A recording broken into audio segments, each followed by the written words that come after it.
فاسألوا أهل الذكر إن كنتم لا تعلمون بالبينات السلام عليكم ورحمة الله وبركاته. الحمد لله رب العالمين والعاقبة للمتقين والصلاة والسلام على نبينا محمد وعلى آله وأصحابه أجمعين أما بعد. সম্মানিত দর্শক ভাই এবং বোনেরা, আপনাদের সবাইকে স্বাগত জানাচ্ছি জানতে চাই লাইভের আজকের পর্ব থেকে। আজকে আমাদের 149তম পর্ব। আলহামদুলিল্লাহ, আমরা নিয়মিত আপনাদের কাছে হাজির হওয়ার চেষ্টা করি, যদিও মাঝে মাঝে অনিবার্য কারণবশত মিস হয়ে যায়। যাই হোক, আজকেও একটু দেরিতে আমরা শুরু করেছি, সেজন্য দুঃখিত। আপনাদের অনেকগুলো প্রশ্ন আমাদের কাছে এসেছে, আমরা বেশি সংখ্যক প্রশ্ন আজকে নেওয়ার চেষ্টা করব ইনশাআল্লাহ, ছোট ছোট জবাব দিয়ে, এবং আপনাদের লাইভে করা প্রশ্নগুলোর জবাবও আমরা দেওয়ার চেষ্টা করব ইনশাআল্লাহ। প্রথম প্রশ্নটি পাঠিয়েছেন হাসান আহমেদ। তিনি বলেছেন, আমি একটি অনলাইন প্ল্যাটফর্মে আর্টিফিশিয়াল ইন্টেলিজেন্স দিয়ে তৈরি করা বিভিন্ন ছবি আপলোড করে ইনকাম করি। এখন আমি যদি আর্টিফিশিয়াল ইন্টেলিজেন্স দিয়ে বিভিন্ন ফলমূল, শাকসবজি, গাছপালা, প্রাকৃতিক দৃশ্য এগুলোর ছবি তৈরি করে ইনকাম করি, তাহলে সেটা কি জায়েজ হবে কিনা? ভাই হাসান, আপনার প্রশ্ন থেকে আমরা বুঝতে পারলাম এতটুকু যে আপনি আর্টিফিশিয়াল ইন্টেলিজেন্সের সাহায্য নিয়ে আপনি যে ছবিগুলো তৈরি করেন সেগুলো হালাল, এবং এই ছবিগুলো আপনি বিক্রি করেন। আপনি যদি অন্য কোনো কাজে এই ছবিগুলো ব্যবহার করে ইনকাম করতে চান, তাহলে সেটা আমাদেরকে জানালে উত্তর দেব। কিন্তু আমি ধরেই নিচ্ছি আপনি আর্টিফিশিয়াল ছবিগুলো বিক্রি করেন, হয় তার হার্ড কপি অথবা সফট কপি, সেখান থেকে আপনার ইনকাম হয়। তাহলে এক্ষেত্রে শরিয়ার বিধানটা কি? এক্ষেত্রে একটা মূলনীতির কথা আপনাকে আমি জানাবো, সেটি হচ্ছে আল আসলু ফিল আশিয়ায়ে আল হিল্লু ওয়াল ইবাহা। জাগতিক যে কোনো কর্মকাণ্ডে সাধারণত বেসিক প্রিন্সিপাল বা মূলনীতি হলো এটা হালাল এবং মুবাহ, মানে জায়েজ, পারমিটেড, অনুমোদিত, যদি না কোনো হারাম হওয়ার দলিল থাকে। যদি হারাম হওয়ার কোনো দলিল সাব্যস্ত হয় যে কোনো একটা জিনিসের ব্যাপারে, সেটা কনজিউম করা, সেটা প্রোডাক্ট হিসাবে ব্যবহার করা, কিংবা সেটাকে প্রডিউস করা ইত্যাদি যে কোনো ব্যাপারে যদি হারাম হওয়ার কোনো দলিল থাকে, তাহলে সেটা হারাম হবে, অন্যথায় সেটা হালাল হবে। যেমন যে কোনো ঘাস, লতা, পাতা, ফল মূল, দানাদার সবজি ইত্যাদি যে কোনো কিছু আমাদের জন্য খাওয়া হালাল হবে, যদি না হারাম কোনো কিছু তার মধ্যে পাওয়া যায়। হারাম কিছু কি? যেমন যদি সেটা মাদকদ্রব্য হয়, যদি তার মধ্যে হিরোইন জাতীয় কোনো কিছু থাকে, মাদকতা থাকে ইত্যাদি, তাহলে সেটা হারাম হবে। এরকম আরও হারাম জাত অনেক কিছু আছে, যেমন মৃত জন্তুর জেলেটিন, কিংবা শূকরজাত চর্বি, কিংবা গোশ ইত্যাদি নানা জাতীয় জিনিস। এগুলো ইসলামী শরিয়তে স্পষ্ট করে হারাম বলা হয়েছে। এরকম স্পষ্ট হারাম বা মাকরুহ হওয়ার কোনো দলিল না থাকলে বাকি সব জিনিস হালাল এবং মুবাহ। এক্ষেত্রে আর্টিফিশিয়াল ইন্টেলিজেন্স এটা এক ধরনের সফটওয়্যার, এক ধরনের আধুনিক বিজ্ঞানের ইনভেনশন, যেটা দিয়ে মানুষ নানা কাজ করতে পারে। এখন এই আর্টিফিশিয়াল ইন্টেলিজেন্স দিয়ে আমরা যে কাজগুলো করছি সেটা হালাল কিনা সেটা দেখতে হবে, নাকি সেটা হারাম উপকরণের দিকে আমাদেরকে নিয়ে যায়। যেমন আর্টিফিশিয়াল ইন্টেলিজেন্স দিয়ে যদি কেউ পর্ন তৈরি করে কিংবা নারীর ছবি তৈরি করে, তাহলে এটা সম্পূর্ণ হারাম হবে। কিন্তু আপনি এখানে বলছেন আপনি ফলমূল তৈরি করছেন, আপনি শাকসবজি, গাছপালা ইত্যাদি প্রাকৃতিক দৃশ্যের ছবি তৈরি করছেন, তাহলে এই জিনিসগুলো এটা হালাল হবে।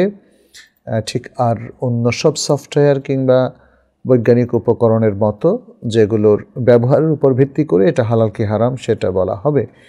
আপনি যদি এই ছবিগুলো বিক্রি করে ইনকাম করেন, তাহলে আপনার জন্য জায়েজ হবে, কারণ আপনি যে জিনিসগুলোর কথা উল্লেখ করেছেন এগুলো সবই হালাল।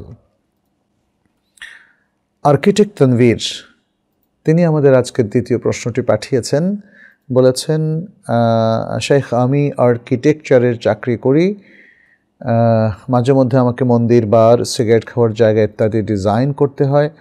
অন্য আরেকজন সেটা দেখে কনফার্ম করে এবং সে অনুযায়ী রুম ডিজাইন করা হয়। আমার ইনকামটা হালাল হচ্ছে কিনা?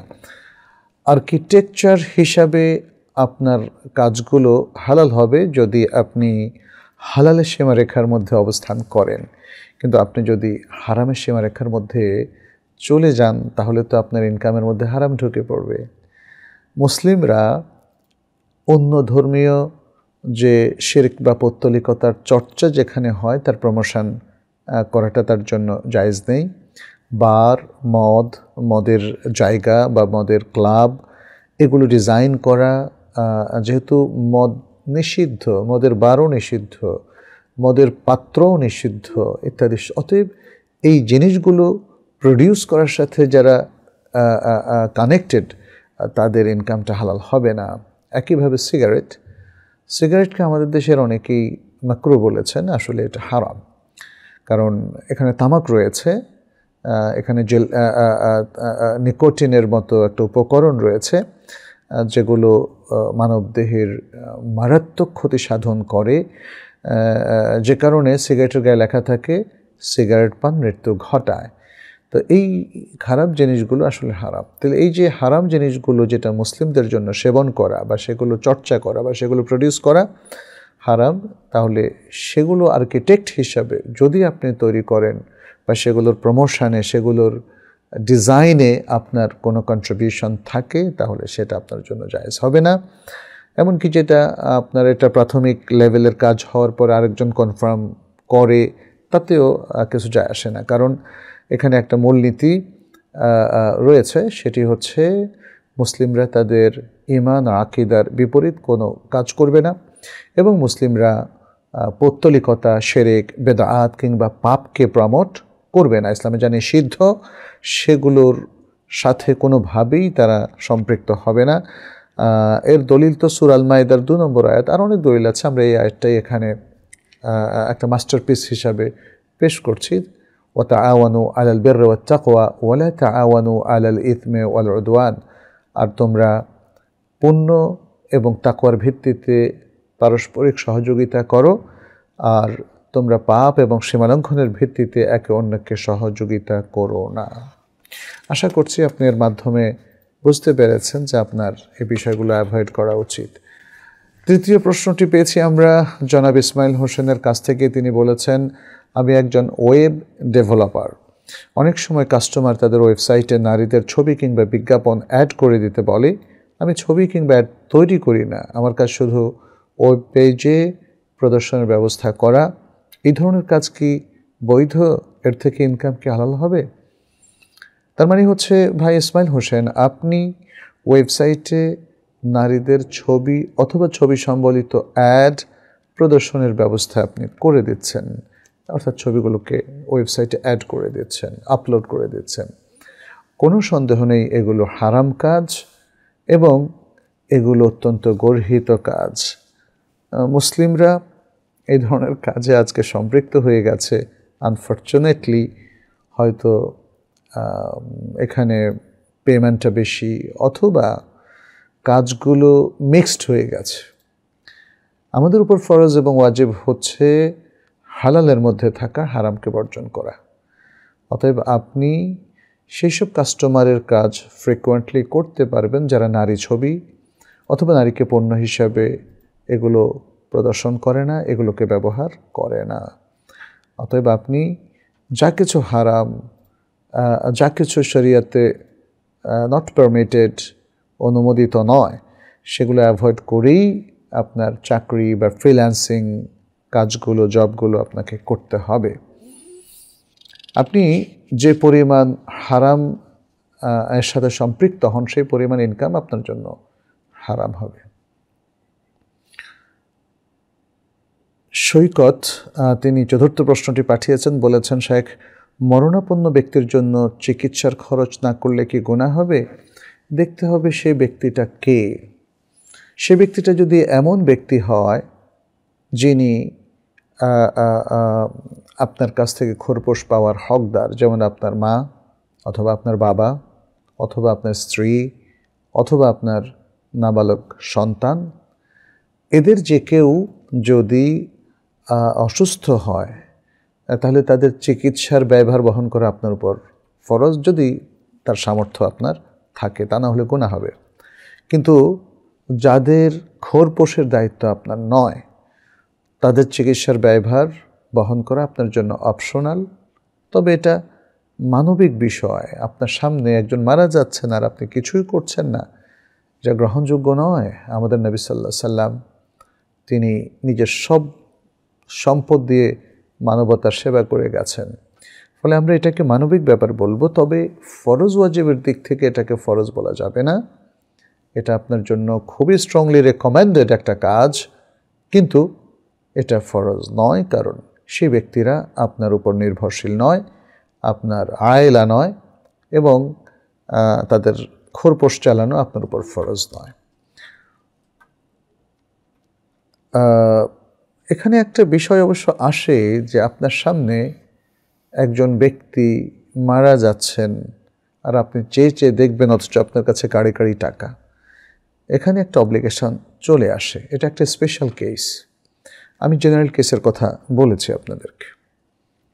তাইবা তাবাসসুম বলেছেন, ইউটিউবে কোরআন শেখার একটা চ্যানেল আছে ও ফ্রি কোর্স আছে, এটা থেকে কি আমি কোরআন শিখতে পারি? হ্যাঁ, অবশ্যই পারেন।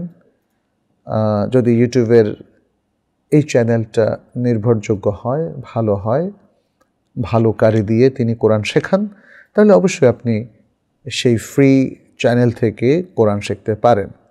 আপনি বলেছেন ওদের একটা ফ্রি অ্যাপসও আছে। ওকে, ফ্রি অ্যাপস আপনি ব্যবহার করতে পারেন, কোনো সমস্যা নেই। এরপর আপনি বলেছেন, আমি তাইবা একাডেমি থেকে তালিমুল কোরআনের কোর্সটা কিনতে চেয়েছিলাম, কিন্তু এই কোর্সটার মূল্য অনেক বেশি, আমার পক্ষে এখন ওটা কেনা সম্ভব না, তাই ফ্রি কোনো কোর্স থাকলে অনেক উপকার হতো।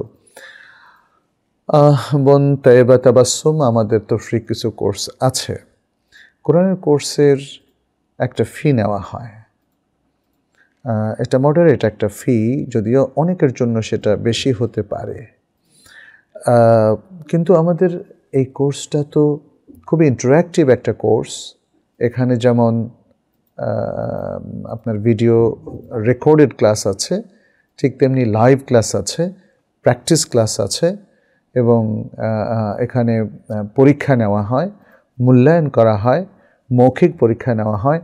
অনেকগুলো কাজ এখানে আছে, কিন্তু যেটা আসলে একটা ইউটিউব চ্যানেলের মতো নয়, তার থেকে অনেক স্পেশালাইজড এবং অনেক এক্সেপশনাল। এখানে যেহেতু ইন্টারেক্টিভ কোর্স, এখানে আমাদের টিচাররা লাইভে আসেন এবং তাদেরকে আমাদের পে করতে হয়। এখানে জুম লিঙ্ক আমরা ইউজ করে থাকি। আমরা ইউটিউব চ্যানেলের মধ্য দিয়ে, ফ্রি চ্যানেলের মধ্য দিয়ে কাজ করি না, প্রিমিয়াম জুম লিঙ্ক। এখানে আমাদের একটা অফিস মেনটেন করতে হয়, এবং এসব কিছু তদারকির জন্য আমাদের একটা টিম কাজ করে, যাদের স্যালারি আমাদেরকে দিতে হয়। এবং আপনারা জানেন যে অনলাইন প্ল্যাটফর্মের কাজগুলো খুবই এক্সপেন্সিভ। সেদিক থেকে আমরা একটা ফি ধরেছি। আমরা কোনো রকম ব্রেক ইভেনে থেকে আমরা চলছি। অতএব আমাদের যে কোর্স ফিটা, এটা আমাদের জন্য অনেক বেশি নয়, যদিও হয়তো অনেক ব্যক্তির জন্য বেশি হতে পারে। মানুষের তো সামর্থ্য একরকম থাকে না। এখানে সরাসরি শিক্ষকের তত্ত্বাবধানে ক্লাস করা হয়, এবং শিক্ষক সহ আরও অনেকেই ইন্টারভিউ নেন, যাতে তার পড়াটা সহিশুদ্ধ হয়েছে কিনা সেটা নিশ্চিত করা হয়। ইউটিউবের ফ্রি যে ওয়েবসাইটটা আছে অথবা ফ্রি যে চ্যানেলটা আছে, সেখানে কিন্তু এত কিছু করা সম্ভব নয়। সেখানে আপনি শুনে শুনে যতটুকু শিখতে পারেন, কিন্তু এর মূল্যায়নটা কে করবে? কে নিশ্চয়তা দিবে যে আপনার পড়াটা শুদ্ধ হয়েছে, আপনি শিখতে পেরেছেন?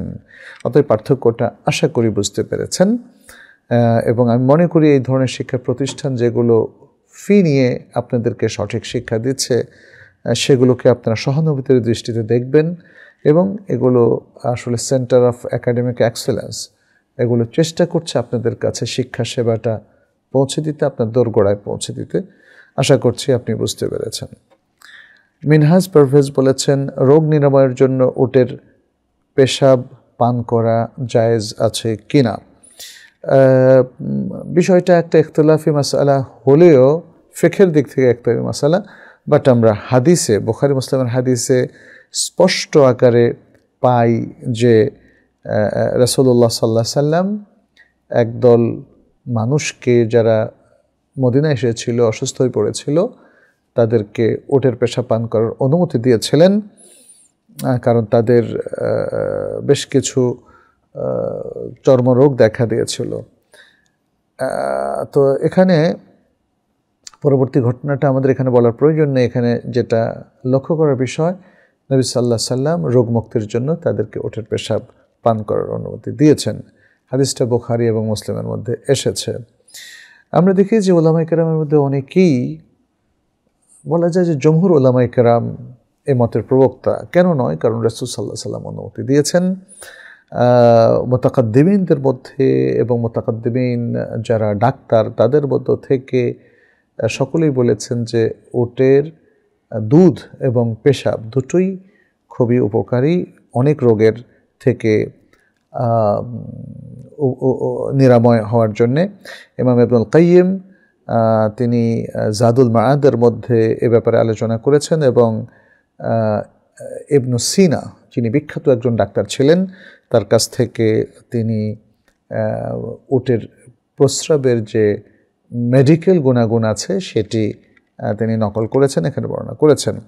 এছাড়াও আমরা দেখি যে আধুনিক যুগের অনেক পত্রিকায়, সেটা সৌদি আরবে, আরব আমিরাত সহ মিশরের বিভিন্ন পত্রিকায় ডাক্তাররা আলোচনা করেছেন, এবং তারা এ বিষয়ে যে মানে এর যে মেডিকেল অ্যাপ্লিকেশন এবং মেডিকেল যে উপকারিতা সেটা তারা উল্লেখ করেছেন।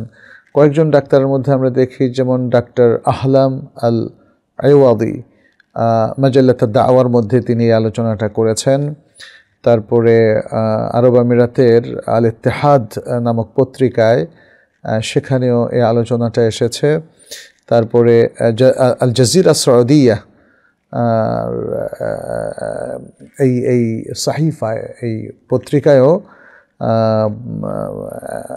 একটা আলোচনা এসেছে। সেখানে আল এবেল আসরারুন ওয়া ইজাজুন এরকম একটা গ্রন্থে দরমান বিন আব্দুল আজিজ আল দরমান এবং সনদ বিন মুতলাক আসবাই তারা কিন্তু আলোচনা করেছে উটের প্রস্রাব সম্পর্কিত।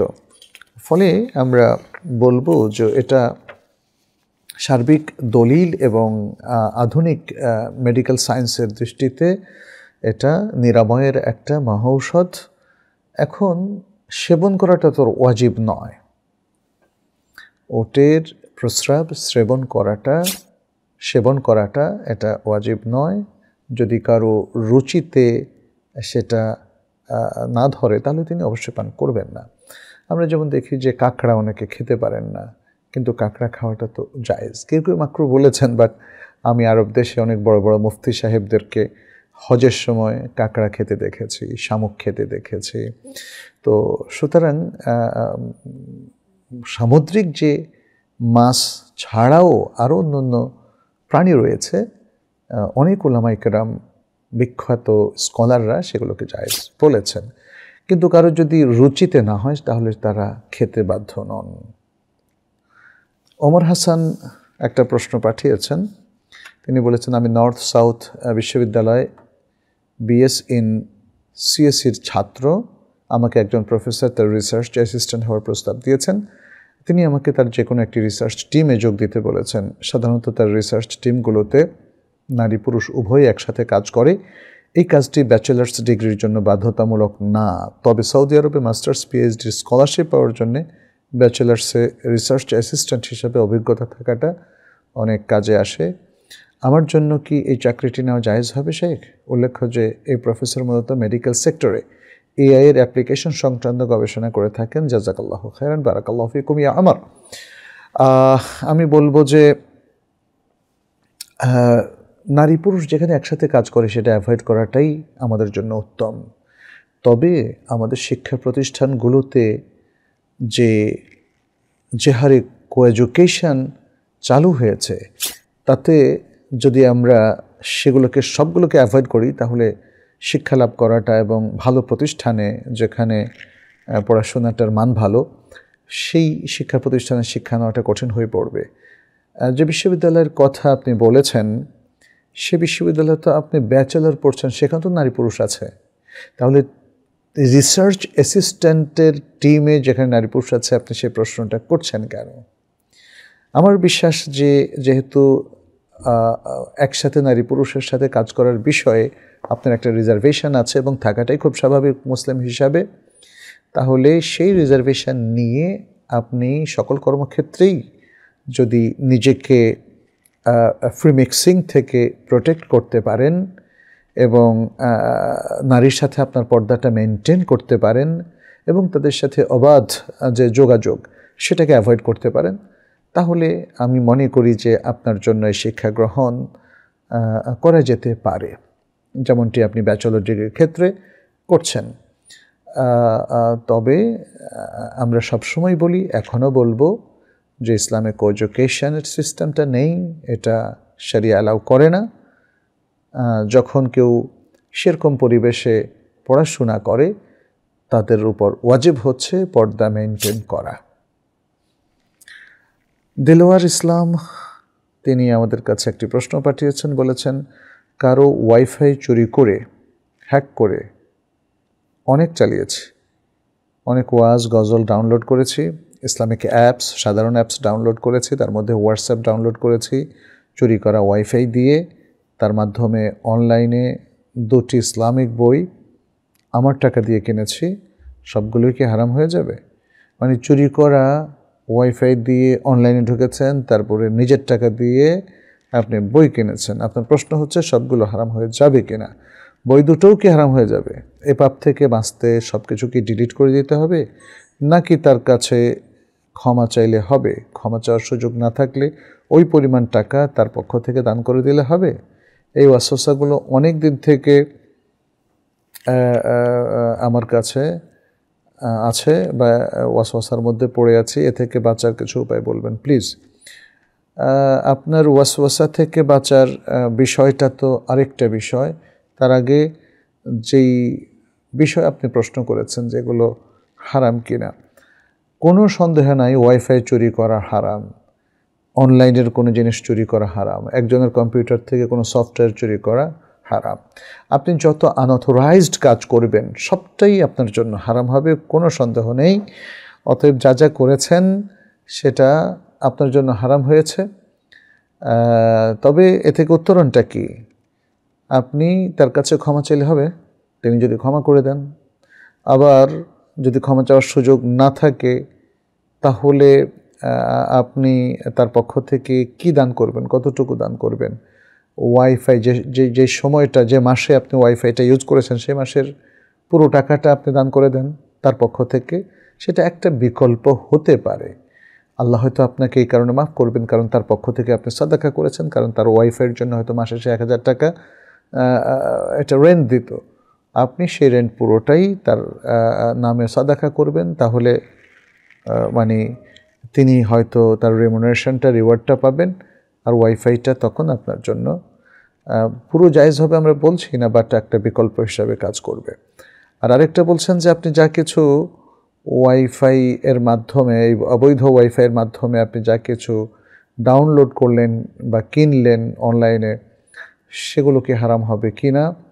যদি তিনি ক্ষমা করে দেন তাহলে তো সেগুলো হারাম হবে না, আর যদি তিনি ক্ষমা না করেন এবং আপনি বিকল্পটা মেনে চলেন, তাহলে আশা করি যে আল্লাহ তাআলা আপনাকে সর্ব অবস্থায় ক্ষমা করে দেবেন এবং জিনিসগুলো আপনারই থাকবে। আর যদি আপনি কোনো বিকল্পের সুযোগ না পান, তাহলে ডাউনলোড করা জিনিসগুলো কি ডিলিট করতে হবে? করে দেওয়াটা ভালো। মানে এটা অনেকটা চোরাই মালের মতো আর কি, তাই না? যদিও হয়তো কেউ বলবেন যে না, এটা তো হয়ে গেছে এখন আর কি। নো, চোরাই মাল অর্থাৎ চুরি করা ওয়াইফাইয়ের মাধ্যমে যা কিছু আপনি অর্জন করেছেন সবটাই যদি আপনি নিজের থেকে ডিলিট করে দিতে পারেন বা সেগুলোকে বর্জন করতে পারেন, তাহলে অবশ্যই এটা আপনার জন্য ওয়ারা এবং তাকওয়া বলে গণ্য হবে। নাম ছাড়া একজন বোন প্রশ্ন পাঠিয়েছেন, বলেছেন আমার স্বামী অনেক দিন যাবৎ শারীরিক সমস্যায় ভুগছে, দুজনে এখন প্রায় 7 বছর যাবৎ আলাদা বিছানায় থাকি, আমাদের 2টো বেবিও আছে। এখন আমি তাকে রেখে আরেকটা বিয়ে করতে চাই, তার সাথে আমি আর থাকতে পারছি না। এ সম্পর্কে আপনার মতামত জানতে চাচ্ছি। আমি যদি দ্বিতীয় বিবাহ করি তাহলে কি আমার গুনাহ হবে? বোন, আপনি আরও একটু ক্লিয়ার করে বললে ভালো হতো। আপনি তাকে রেখে আরেকটা বিয়ে কিভাবে করবেন তালাক ছাড়া? আপনাকে হয়তো খোলা নিতে হবে তার কাছ থেকে, অথবা তালাক চাইলে তিনি যদি আপনাকে তালাক দিয়ে দেন তাহলে ইদ্যত পালনের পরে আপনি আরেকটা বিবাহের সিঁড়িতে বসতে পারবেন। আর আমি বলি যে এখানে আপনি যেহেতু জানেন যে তিনি একজন অক্ষম পুরুষ, তার শারীরিক সমস্যার কারণে বা যে কারণেই হোক, তাহলে শরিয়া আপনাকে তার থেকে বিচ্ছিন্ন হওয়ার বা তালাক পাওয়ার অধিকার দেয়। স্বামী যখন তার শারীরিক অক্ষমতায় ভোগে, স্ত্রী সারা জীবন কষ্ট করে তার সাথে থাকতে হবে শরিয়া সেটা বলে না। তবে যদি স্ত্রী স্যাক্রিফাইস করে তার এই স্বামীর সাথে থাকতে চায়, যেহেতু তাদের 2টো বেবি আছে, তাহলে সেটা জায়েজ আছে, সেটা জায়েজ। তখন এটা নারীর পক্ষ থেকে একটা স্যাক্রিফাইস হবে। ঠিক তেমনি নারী যদি তার শারীরিক অক্ষমতায় ভোগে এবং স্বামী স্ত্রীর যে কনজুগাল লাইফ সেটা মেনটেন করতে ব্যর্থ হয়, তখন স্বামীও তাকে তালাক দেওয়ার অধিকার লাভ করে, অর্থাৎ বৈধভাবে সুন্দরভাবে তিনি তালাক দিতে পারেন। এটা স্বামীর পক্ষে এবং স্ত্রীর পক্ষে, উভয়ের পক্ষে এটা প্রযোজ্য। একজন যখন অক্ষম হন তখন তার পার্টনার তাকে মানে তালাকের মাধ্যমে, শারঈ সিস্টেমের মাধ্যমে পরিত্যাগ করতে পারেন। তো এক্ষেত্রে আপনার কোনো পাপ হবে না, কারণ তিনি অক্ষম। আপনার কোনো, যদিও আপনার 2টো বেবি আছে, আমাদের দেশে অনেকেই এই জায়গাতে খুব ইমোশনাল হয়ে যায়, কিন্তু মনে রাখতে হবে একজন পুরুষ বা একজন নারী তারা যখন সক্ষম হন তখন তাদের বৈবাহিক সম্পর্ক, যেটাকে আমরা কনজুগাল লাইফ বলি, সেটা ছাড়া তাদের টিকে থাকাটা কঠিন। অনেক সময় তারা অবৈধ পরকীয়া কিংবা অবৈধ মেলামেশায় দিকে তারা অগ্রসর হন, যেটা অত্যন্ত গর্হিত এবং বড় ধরনের জেনা ব্যভিচার বলে গণ্য হবে, মহাপাপ বলে গণ্য হবে। বরং তাদের জন্য উচিত হবে বৈধতার সীমানার মধ্যে থেকে নতুন করে তারা সম্পর্কে জড়াবেন, অর্থাৎ নতুন করে তারা বিবাহ বন্ধনে আবদ্ধ হবেন, পুরাতন সম্পর্ক তালাকের মাধ্যমে সম্পন্ন করার পরে, শেষ করার পরে। লুৎফুল হোসেন লাবু বলেছেন, আমার কোনো ইনকাম নাই, আমার মা আমাকে 15 লক্ষ টাকা ব্যাংকে এফডিআর করে দিয়েছে, সেখান থেকে 36,000 বা 46,000 টাকা আসে, আমি এগুলো নিজের জন্য খরচ করি না, আমার কি এ টাকার যাকাত লাগবে? আচ্ছা, এখানে এফডিআর করেছেন, আপনি কোন ব্যাংকে এফডিআর করেছেন? এটা ইসলামিক সিস্টেমে করেছেন কি না? যদি সুদী ব্যাংকে করে থাকেন তাহলে আপনার অরিজিনাল টাকার উপরে যাকাত আসবে, আর প্রফিটটা যেহেতু আপনি খরচ করেন রেখে দেন সেটার উপরে তারপরেও যাকাত আসবে না, কারণ এটা সুদ, যেহেতু আপনি সুদী ব্যাংকে রেখেছেন বা আপনার মা রেখেছে। আর যদি ইসলামী ব্যাংকে রাখেন বা ইসলামিক কোনো ফাইন্যান্সিয়াল সিস্টেমে রাখেন এবং আপনার এফডিআরের সাথে, সেখানে তারা এমটিডিআর বলে, এটার সাথে যদি প্রফিটটা যোগ হয়ে যায় এবং সেটা আরও বড় পরিমাণে গিয়ে পৌঁছে, তাহলে সবটারই আপনাকে যাকাত দিতে হবে যদি আপনি কোনোটাই খরচ না করে ফেলেন, কারণ তখন আপনার এই টাকাটা বৈধভাবে আপনি বিনিয়োগ করেছেন বলে গণ্য হবে। আর বৈধ বিনিয়োগের উপরে বৎসরান্তে যাকাত দিতে হয়। মুসলিমা বিনতে আলমগীর বলেছেন, প্রতি ফরজ সালাতের পরে একাকী হাত তুলে দোয়া করার শুরুতে যদি সূরা আলে ইমরানের প্রথম 2 আয়াত পাঠ করে দোয়া ইউনুস পড়া হয় নিয়মিতভাবে এবং মোনাজাত করা কি শরীয়তের দৃষ্টিকোণ থেকে ঠিক হবে? আপনি মোনাজাতের মধ্যে তেলাওয়াত কেন করবেন? তাই না? মোনাজাতের মধ্যে তো তেলাওয়াত হবে না, মোনাজাতের মধ্যে দোয়া করবেন, আল্লাহ তুমি আমাকে মাফ করে দাও ইত্যাদি। আপনি কোরআনের দোয়া দিয়ে মোনাজাত করতে পারেন, হাদিসের দোয়া দিয়ে মোনাজাত করতে পারেন, নিজের মনের মাধুরী মিশিয়েও আপনি দোয়া করতে পারেন, আরবিতে দোয়া করতে পারেন, বাংলায় দোয়া করতে পারেন, কোনো অসুবিধা নাই। কিন্তু আপনি এখানে যে সিস্টেমটা বলেছেন যে দোয়ার শুরুতে আপনি সূরা আলে ইমরানের 2 আয়াত পড়ছেন, এবং তারপরে দোয়া ইউনুস পড়ছেন নিয়মিতভাবে, এবং এভাবে আপনি মুনাজাত করছেন। এই যে সিস্টেমটা আপনি চালু করলেন, এটা বেদাত বলে গণ্য হবে, কারণ এর পক্ষে কোনো শরঈ দলিল নাই। সোহানা আক্তার বলেছেন, আমরা জানি যে পিতামাতার সব আদেশ মেনে চলতে হবে যদি সেগুলোতে ইসলামের খেলাপ না হয়। এখন বাবা মা যদি আমাদের জোর করে বা ইমোশনালি ব্ল্যাকমেইল করে স্কুল কলেজে পড়ায়, তাহলে কি আমাকে তাদের আদেশ মানতে হবে? জেনারেলি তো ফ্রি মিক্সিং, আর এটা তো সম্পূর্ণ নিষিদ্ধ। এতে কি বাবা মাকে হিসাব দিতে হবে? আমিও কি ওনাদের মতো সমান দোষী হব? আমি তো পড়তে চাইনি, আমাকে জোর করা হয়েছে। আচ্ছা সোহানা আক্তার, আপনি একজন নারী, আপনার যে চিন্তা চেতনা, এটাকে আপনার মা বাবার উচিত সম্মান করা। বাংলাদেশে অনেক গার্লস স্কুল আছে, গার্লস কলেজ আছে, গার্লস বিশ্ববিদ্যালয় কলেজও আছে। ফলে নারী হিসাবে যে নারী তিনি নিজেকে ফ্রি মিক্সিং থেকে রক্ষা করতে চান এবং তিনি মহিলা শিক্ষা প্রতিষ্ঠানে পড়াশোনা চালিয়ে যেতে চান, বাবা মায়ের উচিত তাকে অনার করা, সম্মান করা এবং তাকে সার্বিক সহযোগিতা দেওয়া। মনে রাখবেন, এই যে ফ্রি মিক্সিংটা, এটা আমাদের জীবনকে, মুসলিম জীবনকে একদম ধ্বংস করে দিয়েছে। মুসলিম ফ্যামিলির কোনো মেয়ে যদি হার্ভার্ডে গিয়েও, মানে আমেরিকার হার্ভার্ডে গিয়েও সে বড় ডিগ্রি নিয়ে আসে আর চরিত্রটা সেখানে রেখে আসে, তাহলে বিশ্বাস করেন এতে কোনো লাভ নেই, এতে কোনো লাভ নেই। অবশ্য যারা দুনিয়াদার, তাদের কাছে দুনিয়ার জৌলুস, নাম, যশ, সম্পদ এগুলো তাদের কাছে অনেক বড়, কিন্তু মুসলিম হিসাবে আমাদের কাছে ইসলামটাই বড়, আমাদের দিনদারিটাই বড়, আমাদের ঈমান এবং তাকওয়াটাই বড়। পৃথিবীতে ঈমান এবং তাকওয়ার চাইতে আরও বেশি মূল্যবান কোনো কিছু নেই। এটা আমাদের দৃঢ় বিশ্বাস, দৃঢ় প্রত্যয়। অতএব আমি বলবো যে মা বাবারা যেন এটা খেয়াল রাখেন। আর আপনি যদি তাদের কথা শুনে এই ধরনের প্রতিষ্ঠানে পড়তে বাধ্য হন, তাহলে আপনি সমান দোষী হবেন না। তবে আপনাকে চেষ্টা করতে হবে নিজের পর্দা পুশিদা রক্ষা করে, ছেলেদের সাথে ফ্রি মিক্সিং না করে। প্রতিষ্ঠান হয়তো ফ্রি মিক্সিং, বাট আমরা দেখি যে আজকাল অনেক এই সকল কো এডুকেশনের প্রতিষ্ঠানে অনেক মেয়েরা সম্পূর্ণ পর্দা করছে এবং মেইলদের থেকে, টিচার অথবা স্টুডেন্টদের থেকে নিজেকে দূরে রাখতে পারছে।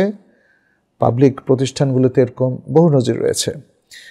যেহেতু নজির রয়েছে, জন্য আমি আপনাকেও বলবো, আপনি যদি ভর্তি হয়ে যান, হতে বাধ্য হন বলে মনে করেন, তাহলে অবশ্যই আপনি ফ্রি মিক্সিংকে অ্যাভয়েড করবেন। আপনি ক্লাস করবেন, নিজের পড়াশোনা করবেন, মেয়েদের সাথে মিশবেন, ব্যাস। এভাবে যতটুকু ভালো রেজাল্ট করা যায়, ওকে। অতিরিক্ত ভালো রেজাল্ট করার জন্য আপনি পুরুষদের সাথে আপনি ফ্রি মিক্সিংয়ে যাবেন বা তাদের সাথে খালোয়ায় বসবেন, এটা গ্রহণযোগ্য নয়। আচ্ছা, কামরুজ্জামান মানিক বলেছেন, রোহিঙ্গাদের জন্য সংগ্রহ করা টাকা অন্য খাতে দান করা যাবে কি না? না, কারণ যারা আপনাকে টাকা দিয়েছে তারা রোহিঙ্গাদের জন্যই সাহায্য সহযোগিতা ব্যয় করতে বলেছে। এটাকে অন্য জায়গায় যদি আপনি ব্যয় করেন, তাহলে এটা তহবিল তসররুফ বলে গণ্য হবে। ফলে এটা আমাদের কারোর জন্যই জায়েজ হবে না। মোহাম্মদ মুজাক্কির বলেছেন, প্রিয় ওস্তাজ, আল্লাহর জন্য আপনাকে ভালোবাসি। আহাব্বাকাল্লাযী আহবাবতানি ফীহ, আমি আপনার জন্য দোয়া করি যে আল্লাহর জন্য আপনি আমাদেরকে ভালোবাসছেন, সে আল্লাহ যেন আপনাকেও ভালোবাসেন। আপনি বলছেন যে আমার প্রশ্ন, ডিএক্সএন নামক একটি মালয়েশিয়ান কোম্পানি অনলাইন এবং অফলাইনে দীর্ঘদিন যাবৎ ব্যবসা পরিচালনা করে আসছে, তাদের যে পদ্ধতি সেটাকে ইসলাম অনুমোদন দেয়? সেটির সাথে যুক্ত হয়ে ব্যবসা করা কি হালাল নাকি হারাম? এ সম্পর্কে ইসলামের দিক নির্দেশনা কামনা করছি।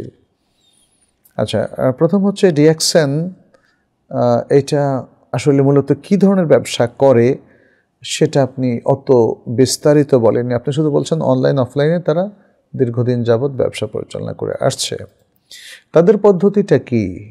আমার ধারণা, এবং আমি জাস্ট আপনার এই প্রশ্নটা পাওয়ার পরে একটু ব্রাউজ করে দেখেছি, পড়ার সুযোগ হয়নি তেমন, আমি ব্যস্ততার কারণে ভালোভাবে দেখতে পারিনি, কিন্তু আমার কাছে মনে হয়েছে এটা মাল্টি লেভেল মার্কেটিংয়ের যে পদ্ধতি, যেটাকে আমরা সংক্ষেপে MLM বিজনেস বলি, MLM বিজনেস। তো MLM বিজনেসটা আসলে শরিয়া অনুমোদিত নয়। এর মধ্যে জোচ্চুরি আছে, চাতুরতা আছে, কৌশল আছে, ঠকবাজি আছে, প্রতারণা আছে, নানা কারণে এটা বড় একটা ডিসকাশন। তো আমরা আপনাদেরকে কখনোই MLM ধরনের বিজনেসে সম্পৃক্ত হওয়াটা রেকমেন্ড করব না, বরং আমি বলবো যে MLM বিজনেসে যদি জড়িত থাকেন তাহলে সেটা ছেড়ে দিন, আপনি হালাল বিজনেসের মধ্যে আসতে হবে। নূর নওয়াজ আলম বলেছেন, নামাজে কেউ যদি সূত্র ব্যবহার না করে তাহলে তার কত দূর আগ দিয়ে মানুষ যেতে পারবে? সূত্রের ব্যাপারে ওলামায়ে কেরাম কেউ কেউ বলেছেন এটা ওয়াজিব, আর ওলামায়ে কেরামের বিশাল একদল বলেছেন যে না, সূত্রা সুন্নাহ, ওয়াজিব নয়। এক্ষেত্রে আমরা আমাদের প্রাজ্ঞবিজ্ঞ শায়েখদেরকেও দেখি যারা বলেছেন যে সূত্রটা সুন্নাহ, এটা ওয়াজিব বা ফরজ পর্যায়ের নয়। তাহলে সূত্র যদি থাকে তাহলে তার পর দিয়ে তো আপনি যেতে পারবেন, আর সূত্র যদি না থাকে তাহলে আপনি সিজদার জায়গার পর দিয়ে আপনি হাঁটা চলাফেরা করতে পারবেন। এটাই দুই মতের মধ্যে বিশুদ্ধ মত। যদিও কেউ কেউ বলেছেন যে সামনে যদি সূত্র না থাকে তাহলে অনেক দূর পর্যন্ত, যতদূর চোখ যায় সামনে দিয়ে যাওয়া যাবে না। এই মতটা কেউ কেউ পোষণ করেছেন, তবে বিশুদ্ধ মত হলো যে আপনি সূত্র রাখাটা উত্তম। সূত্র না রাখলে সিজদার জায়গার পর দিয়ে চলাফেরা করাটা জায়েজ হবে, বিশেষ করে প্রয়োজনের ক্ষেত্রে এটা অবশ্যই জায়েজ হবে। আচ্ছা, এরপরে আপনাদের আর কয়েকটা প্রশ্ন নিয়ে আমরা শেষ করব। মোহাম্মদ ইব্রাহিম বলেছেন, আমার দুনিয়ার বিষয়ে কোনো সিদ্ধান্ত কিন্তু অনেক কষ্ট হয়, অনেক ভয় লাগে এবং দুশ্চিন্তা হয় এই ভেবে যে যদি আমার সিদ্ধান্ত ভুল হয়ে যায়, এই জন্য আমি অনেক মানসিক কষ্ট পাই। এর জন্য আমি কি করতে পারি? এর জন্য আপনি মানসিক কষ্ট পাবেন না, আপনি নিজেকে নিয়ন্ত্রণ করবেন এবং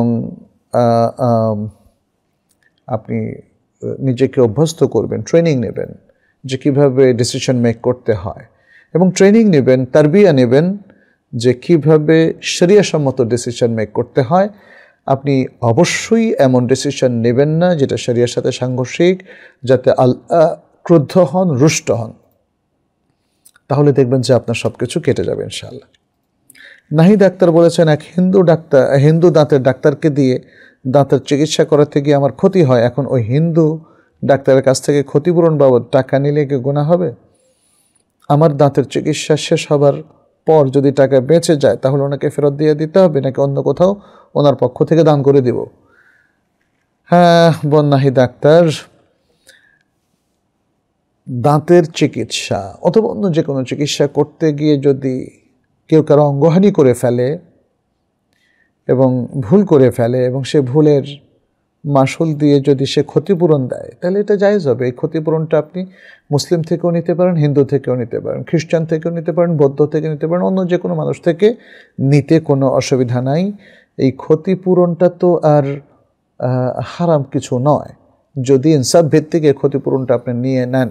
আর যদি আপনি ছলছাতুরি করে ক্ষতিপূরণ নেন অথবা তার ক্ষতিপূরণ দেওয়ার কথা না, তারপরে জোর করে ভয় দেখিয়ে নেন, তাহলে তো সেটা গুনাহ হবে। কিন্তু স্বাভাবিক প্রক্রিয়া, সালিসের মাধ্যমে, বোঝাপড়ার মাধ্যমে, দুই পক্ষের মিউচুয়াল আন্ডারস্ট্যান্ডিংয়ের মাধ্যমে যদি আপনি এই ক্ষতিপূরণটা পান, নেওয়াটা সকলে মিলে ঠিক করে দিয়েছে, তাহলে এটা নিতে পারেন। এটা যে কোনো ধর্মের লোক থেকে নিতে পারেন। টাকা যদি বেঁচে যায় চিকিৎসা গ্রহণের পরে তাহলে তাকে ফেরত দিতে হবে না, কারণ এটা হলো ক্ষতিপূরণ। এটা ব্যাপারটা এমন নয় যে পরবর্তী চিকিৎসায় আপনার যা লাগছে সেটা উনি দেবেন, নো, এটা হলো ক্ষতিপূরণ। আর ইভেন দাঁতের ডাক্তারদেরও আমরা দেখি নানা রকম সার্ভিস দিয়ে তারা বিভিন্ন ক্যাটাগরিজের টাকা নেয়, একরকম হয় না। ফলে কেউ যদি আপনাকে সস্তায় সার্ভিসটা দেন তাহলে আপনার টাকা বেঁচে যাবে, আর কেউ যদি এক্সপেন্সিভ তার চিকিৎসা ব্যবস্থা হয়ে থাকে তাহলে আপনার আরও টাকা লাগতে পারে। অতএব এটার সাথে ফেরত দেওয়া না দেওয়ার কোনো সম্পর্ক নেই। মোহাম্মদ ওমর ফারুক বলেছেন, আপনি আপনার একটি প্রশ্ন উত্তরে বলেছিলেন এদেশের হাদিসের তর্জমায় সব পাবলিকেশনসের তর্জমাতেই কিছু না কিছু ভুল আছে যা এখনও সংশোধন করা হয়নি। এক্ষেত্রে আমরা যারা জেনারেল লাইনে পড়াশোনা করি আমরা সেগুলো কিভাবে বুঝব, বা আপনারা যদি ভুলগুলো সংশোধনের উদ্যোগ নিতেন তাহলে ভালো হতো। আচ্ছা, আমি এখানে বলবো যে হ্যাঁ, বাংলাদেশের কাজগুলো অনেক ক্ষেত্রে মানুষ এফোর্ট দিচ্ছেন, আমরা তাদেরকে শুকরিয়া জানাই, বাট এগুলো বারংবার এগুলোকে সংশোধনের আওতায় নিয়ে আসা উচিত। বারবার প্রতি বছরই যদি এগুলোকে একটু দেখা হয়, নতুন, বিশেষ করে নতুনভাবে প্রিন্টিংয়ের আগে যদি এগুলোকে দেখা হয়, তাহলে আমার মনে হয় কারেকশন হয়ে যায়। কিন্তু আমি দেখেছি যে অনেকেই বইয়ের কাটতি আছে, অনেক বিক্রি করছে দেদারসে, এটাকে দ্বিতীয় সংস্করণ, তৃতীয়, চতুর্থ সংস্করণ বলছে, কিন্তু হুবহু এক। এটা ঠিক হচ্ছে না। বরং প্রত্যেকবার প্রিন্টিংয়ের আগে একবার দেখে এগুলোকে আরও সুন্দর করে যদি ছাপানো যায়, তাহলে দ্বিতীয় তৃতীয়বারের পর মানে এরপর দেখা যাবে যে প্রায় নিখুঁত হয়ে গেছে। ভুল সংশোধনের জন্য আমরা উদ্যোগ নিতে পারি কি না? হ্যাঁ, পারি, কিন্তু তার জন্য তো আসলে টিম গঠন করতে হবে, কিছু ফান্ড লাগবে, এবং সেগুলো যারা আগে অনুবাদ করেছিলেন তাদের অনুমতিও লাগবে। সব কিছু মিলিয়ে এটা একটা দীর্ঘমেয়াদী কাজ। আমরা অনেকগুলো কাজ করছি, সমাজের বিভিন্ন বইতে, সাহিত্যে যে ভুলগুলো আছে সেগুলো নিয়ে আমরা ইনশাআল্লাহ ইন্টালেকচুয়াল পর্যালোচনা আলোচনা করব, এবং সেগুলো আপনাদের দোরগোড়ায় পৌঁছে যাবে একসময় ইনশাআল্লাহ। এবং আমি প্রসঙ্গত বলি যে এখানে আমরা একে অপরের প্রতি কাদা ছোঁড়াছুঁড়ি না করে আমরা যদি একাডেমিক স্টাইলে ভুলগুলো নিয়ে পর্যালোচনা করি, তাহলে ভুল যাদের হয়েছে, ভুল যাদের আছে, আশা করি তারা সেটাকে সংশোধন করে নেবেন। বিশেষ করে কোরআনের তর্জমায়, হাদিসের তর্জমায় যদি ভুল থাকে, তাহলে তো এটা আমাদেরকে সর্বাধিক গুরুত্ব দিয়ে এটাকে সংশোধন করা উচিত। আমাতুল্লাহ বিনতে ওমর তিনি বলেছেন, শেখ, পশ্চিমা দেশগুলোতে খুব কম সংখ্যক মসজিদ আছে, আজান দিলেও বাসা থেকে শোনা সম্ভব না, বা আজান শোনার পরেও আমি যদি মোবাইলের কোনো এক অ্যাপস থেকে প্রতি ওয়াক্তে আজান শুনে বা নামাজের ওয়াক্ত শুরু হওয়ার পরে নামাজ পড়ি, সেটা কি জায়েজ হবে? জায়েজ হবে। অ্যাপস থেকে আজানটা সাধারণত ঘড়ির টাইমের সাথে ঠিক রেখে দেয়া হয়, অতএব এই ধরনের অ্যাপস থেকে আজান শুনে তারপরে আপনি সালাত পড়তে কোনো অসুবিধা নেই। মোহাম্মদ সোহেল বলেছেন, কেমন আছেন? আল্লাহর জন্য আপনাকে ভালোবাসি। আলহামদুলিল্লাহ ব্রাদার সোহেল, আমরা ভালো আছি। আল্লাহ আপনাকেও ভালোবাসুন, যার জন্য আপনি আমাদেরকে ভালোবাসছেন। আপনি বলেছেন, আমি সৌদি আরবের দাম্মাম থেকে বলছি, আমার মায়ের কোনো সন্তান হতো না। মা গ্রামের এক ফকির বা কবিরাজ মহিলার কাছে গিয়েছিলেন। তখন ওই কবিরাজ মহিলা মাকে কিছু কাজ করতে বলেন, যেমন নদীর পানি নিয়ে এসে খেতে ও গোসল করতে, এবং সে শিং মাছের কাঁটা দিয়ে তাবিজ বানিয়ে দেয় ইত্যাদি। এরপর আমার জন্ম হয়। পরে ওই মহিলা কবিরাজ বলেন, মা ও আমি যেন কোনোদিন শিং মাছ না খাই। শিং মাছ তো আমরা খেতে পারবো না। আমার এখন বয়স 38 বছর, কোনোদিন শিং মাছ খাইনি। এখন এটা কি আমার ও আমার মায়ের জন্য শিরক হচ্ছে? কারণ আমার ভয় হচ্ছে আমি 5 ওয়াক্ত সালাত আদায় করি, তাহলে আমি কি শিরকের মধ্যে আছি? শিং মাছ খাবেন না কেন? শিং মাছ দিয়ে তাবিজ সে তৈরি করে দিয়েছে, আপনারা টানিয়েছেন। অবশ্যই এর মধ্যে শিরক আছে। আল্লাহ আমাদেরকে রক্ষা করুন। কারণ শিং মাছ আমাদের ক্ষতি করতে পারবে না, যেভাবে উপকার করতেও পারে না। শিং মাছের কাঁটাও আমাদের ক্ষতি করতে পারবে না। অবশ্য খেতে গিয়ে যদি লেগে যায়, অথবা শিং মাছ ধরতে গিয়ে যদি সে কাঁটা দিয়ে গুঁতা দেয়, তাহলে সেটা ভিন্ন কথা। জাস্ট এটা আলাদা একটা ডিসকাশন যে শিং মাছের মানে শিং মাছ আপনি খেলে আপনার ক্ষতি হয়ে যাবে, এই যে আশঙ্কাটা করছেন, এটা একজন কবিরাজের বক্তব্য, যেটা কোরআন হাদিস বিরোধী। অতএব আপনি সেটাকে অ্যাভয়েড করবেন। মিনহাজ পারভেজ বলেছেন, একজন আলেম হতে হলে কি আরবি ভাষা জানা আবশ্যক? আলেম হতে হলে কি বিষয় জ্ঞান অর্জন করতে হবে? ভাই মিনহাজ, আলেম হতে গেলে অবশ্যই আরবি ভাষা জানাটা আবশ্যক। পাশ্চাত্যের বিশ্ববিদ্যালয়গুলোতে যদি কেউ ইসলামিক স্টাডিজের উপর পড়তে চায়, তাহলে তাকেও তারা বাধ্য করে আরবি ভাষা জানার জন্য, এবং তারা 1 বছর যে কোনো আরব দেশে আরবি ভাষা শিখতে তারা বাধ্যতামূলক করে দেয়। আলেম হতে হলে আপনাকে কী বিষয় জানতে হবে? আপনি কোরআন, সুন্নাহ, ইজমা, কিয়াস তারপরে কোরআনের সাথে তাফসির এবং হাদিসের সাথে শারহুল আহাদিস, উসুলুল হাদিস, উসুলুত তাফসির, এগুলো আপনাকে জানতে হবে। উসুলুল ফিকহ, আসিরান নাবাবিয়্যাহ ইত্যাদি নানা টাইপের জ্ঞান যেগুলো ইসলামের মৌলিক জ্ঞান বলে গণ্য, আপনাকে সেগুলো জানতে হবে। বিশেষ করে ঈমান, আকীদা, তাকওয়া এবং ইবাদত সম্পর্কে আর মামলাতের হালাল হারাম সম্পর্কে আপনাকে পর্যাপ্ত জ্ঞান অর্জন করতে হবে এবং আপনাকে আখলাক সম্পর্কেও পর্যাপ্ত জ্ঞান অর্জন করতে হবে। তাহলে আপনি সত্যিকার অর্থে একজন ভালো মানের আলেম হতে পারবেন ইনশাআল্লাহ। নুজহাত তাবাসসুম বলেছেন, আমার একটি প্রশ্ন ছিল, কেউ বদদুয়ার ভয়াবহতার কথা না জেনে মা বাবা ছাড়া ইচ্ছাকৃতভাবে কাউকে কোনো জিনিস নেওয়ার ফলে বদদুয়া করে এবং এর ভয়াবহতা শুনে বদদুয়াকারী ব্যক্তি ভীষণভাবে অনুতপ্ত হয়ে ওই ব্যক্তিকে মাফ করে দেয়, তাহলে কি ওই ব্যক্তির উপর বদদুয়ার প্রভাব পড়বে না? বদদুয়াকারী ব্যক্তি অনুতপ্ত হওয়ার কারণে এবং ওই ব্যক্তি যদি তাকে মাফ করে দেয় তাহলে আর পূর্বেকৃত বদদুয়ার কোনো প্রভাব পড়বে না। আচ্ছা, আমার নাম আবু সাইদ সাকিব, একজন ভাই বলছেন অর্থনীতি বিভাগ, বেগম রোকেয়া বিশ্ববিদ্যালয়।